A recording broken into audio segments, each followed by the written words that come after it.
House Democrats are livid as Senate Democrats appear poised to help Republicans to pass a spending bill and avert a partial federal government shutdown. And Dr. Mehmet Oz's Senate confirmation hearing is today. Good morning. I'm Corva Coleman from NPR News, and here are today's top stories. Senate Democratic leader Chuck Schumer has done a 180 and now says he will vote for the Republican-backed government spending bill. Earlier, he'd said he'd opposed it. If Congress fails to pass the spending bill, the government will probably partially shut down late tonight. Schumer says that would give President Trump the power to eliminate more federal workers and declare whole agencies are not essential. NPR's Deirdre Walsh says Democrats are furious about this choice. It does not look like we are heading towards a shutdown. Democrats are not happy with this bill. It was written without their input, but enough are expected to join with Republicans later today and pass it. Since the House passed the bill on Tuesday largely along party lines, Senate Democrats have been debating and really agonizing about what to do. Do they help Republicans avoid a shutdown or block the bill and trigger one? They say both options are terrible. NPR's Deirdre Walsh reporting. House Democratic leaders say they still oppose this bill. President Trump's choice to run the Centers for Medicare and Medicaid Services will appear for his Senate confirmation hearing today. Dr. Mehmet Oz will likely be questioned about his financial interests in health care companies. NPR's Selena Simmons-Duffin has more. Dr. Mehmet Oz is a medical doctor, a cardiothoracic surgeon. He first became famous as a guest on The Oprah Winfrey Show. That led to a radio show and daytime TV's The Dr. Oz Show. He built his fame and fortune by promoting alternative therapies like unproven diet products, cleanses, and detoxes. If confirmed, his boss will be Robert F. Kennedy Jr., the Secretary of Health and Human Services, who Oz knows and featured as a guest on his TV show.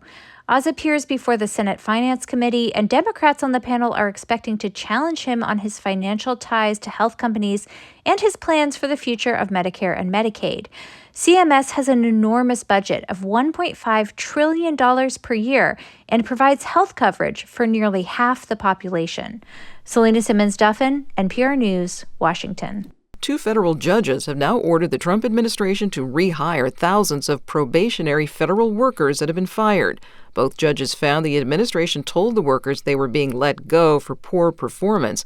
Instead, they found that these were reductions in force that had nothing to do with the employees' work. NPR's Chris Arnold says one federal judge in California declared the Trump administration was telling a lie. The judge called the mass firing a sham to get around statutory requirements, and he said that the administration exceeded its authority by having one office in the government direct so many other agencies to just summarily fire all these workers. NPR's Chris Arnold reporting. The Trump administration has already moved to appeal the decision. The Trump administration is going to the U.S. Supreme Court to push its demand to limit birthright citizenship. This right is guaranteed by the U.S. Constitution. President Trump signed an executive order trying to deny U.S. citizenship to people born in this country to parents without legal status or parents who are legal permanent residents. NPR's Nina Totenberg has more. 3 federal judges blocked the Trump order in cases brought in Washington State, Maryland, and Massachusetts, and 3 separate appeals courts refused to unblock those court orders. In each case, the court issued a universal injunction, meaning that the Trump plan has been blocked throughout the country. So the administration went to the Supreme Court, asking the justices to allow them to at least begin preparing for implementation of the ban on automatic birthright citizenship. Nina Totenberg, NPR News, Washington. Russian President Vladimir Putin says that he backs the general idea of a ceasefire in Ukraine, but he wants a lot of things before he'll agree to one. U.S. officials are trying to persuade Putin to accept a 30-day truce. Ukraine has already agreed to this, but a Putin aide says Ukraine first has to give up territory and then promise that it will never join NATO. The Dow and the Nasdaq plunged yesterday. The S&P 500 index has lost so much value recently that it's now in what's called correction territory. This comes after President Trump imposed a variety of tariffs on foreign goods. NPR's Tamara Keith reports Trump used to celebrate stock market gains, but is not doing so now. Trump used to boast about the way the markets rose on news of his election and how people's 401ks were doing. This past weekend on Fox News, he was asked about falling stock values. You can't really watch the stock market Former Trump economic advisor Stephen Moore says Trump always has his eye on the markets. He does care about people's 401k plans. He does want a booming stock market. And so obviously there's some agitation about what's been going on in the last couple of weeks with this steep fall in stock prices. The slide has coincided with Trump's on-again, off-again tariff threats. On that, the president says he's not going to bend at all.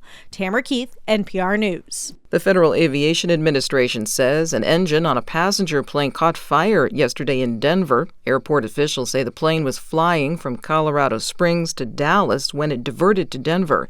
The jet's engine caught fire after it landed. Everyone escaped, but 12 people were sent to the hospital with minor injuries. An American social media influencer sparked outrage in Australia after posting a video of herself. She was snatching a wild baby wombat from its mother. Christina Cuclio reports the video prompted swift reaction from animal rights groups and Australian leaders. The video shows the woman taking the wombat from its mother on a dark roadside and running away towards someone laughing.